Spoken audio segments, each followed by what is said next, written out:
Hello everyone. In today's lecture, we are going to discuss about Quine-McCluskey method, or commonly it is known as tabulation method. Already we have discussed about Boolean expressions and simplification of Boolean expressions through Boolean laws and K-maps. Quine-McCluskey is another method to solve or simplify a Boolean expression. See, Boolean laws, when the number of variable increases, if it becomes more than 3, it becomes a bit complex to identify the exact law and to simplify. So we move to K-map. So for K-map also, up to 4 variables, it looks fine. When the number of variable increases, K-map again becomes complex. Right, so when the number of variables is more than 4, that is 5 or greater than that, then it is obvious, or it is good to choose a Quine-McCluskey method to simplify the Boolean expression. So in Quine-McCluskey method, we have to see about implicants, prime implicants, and essential prime implicants. So implicants is the group of ones. Prime implicants is the largest possible group of ones, and essential prime implicants have at least one minterm that cannot be combined in any other way. Already we have discussed about all these things in another Quine-McCluskey method where we have solved for a very small problem, and here we'll be dealing with a 5 variable Quine-McCluskey. So in a Quine-McCluskey, we have different steps. So the first step is to write the binary equivalent for all the minterms. Then we have to count the number of ones in every binary number, and we have to group accordingly so that the binary number with 0 number of ones, 1 number of ones, 2 number of ones, 3 number of ones, and in that manner we have to group it. After grouping, we have to compare every single group with the elements of other group, so that to check is there any single bit variation possible. If it is so, then again grouping can be done. This has to be continued till there is no other possibility to group.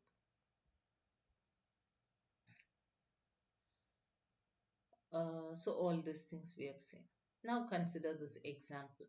So in this example, I have mentioned the minterms, right? 0, 4, 12, 16, 19, 24, 27, 28, 20. So see, obviously it exceeds 15. And since all these numbers after 16 are coming, 32, we have to move for 32 bit, or sorry, 4 variable, 5 variable Quine-McCluskey method. So now let me list out all these minterms and write the corresponding binary equivalent of those minterms. See, since it is 5 variables, we'll be representing even 0 as 5 variables. Now we have to make groups based on the number of ones present in the binary representation. So how many number of ones here? No, 0 number of ones, and so let this be first group, right? Here if you see only 1, the number of ones is 1. Here again the number of ones is 1, right? So these are grouped as group 2. Similarly, group 3, where 2 number of ones will be 2, 1, 2. Here again 2. So that is being grouped to another group. Then with 3 ones is grouped as fourth group. With 4 ones is grouped as fifth group, and 5 ones is grouped as sixth group. So initially we have to convert it to binary, and then we have to group accordingly based on the number of ones. After that, we have to make a comparison to see a single bit variations, right, that differ in 1 bit.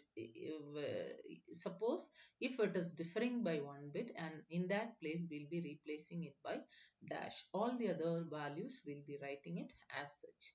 So see here, 0 and 4 is being grouped. Let me look into the previous table.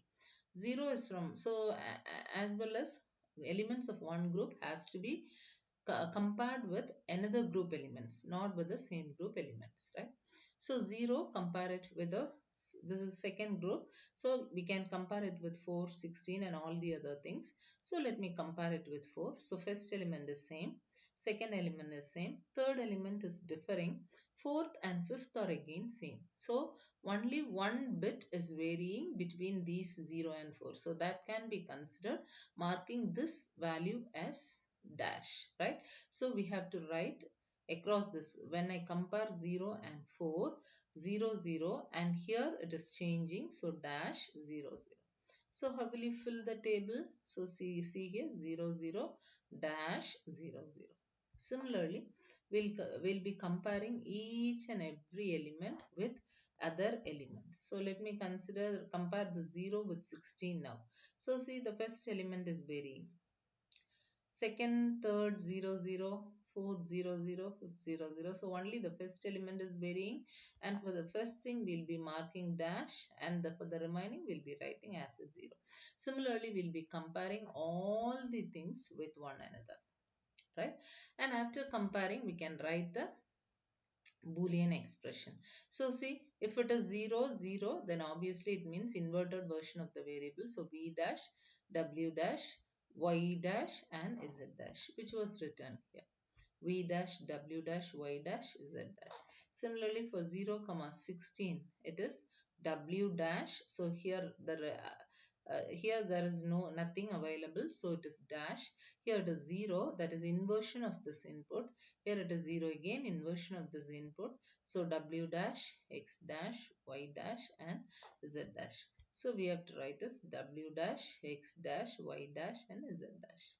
And the remaining all these columns the same as the previous one. As such, we have copied along. Now we have to draw the essential prime implication table, right? With these minterms, write all the minterms what was given in the problem. This is our question, right? And mark, see here I have the minterms 0 and 4. Put a cross across that 0 and 4. 0 and 16, here 16, so put a cross. 4 and 12, here it is 4 and 12. Similarly, we have to mark all these things. After that, check for the number of x's which are repeated only one times in a column. So here see, we have 2 times. Here again 2 times. Here again 2. Here 2. Here if you see, we have only one x. In this column we have only one x, and this can be considered, and we can write it here in the Boolean expression. And when you see all the other things, there is no other combinations. Okay. So now after this is one expression, and then the remaining, if you see here, this covers only the minterms 19 and 27. Make sure that all the minterms are in the answer. And so I have considered randomly the other Boolean expressions so that it will not repeat, as well as it will cover all the minterms. Right? So this is the reduced Boolean expression. So this is for your assessment, and thank you.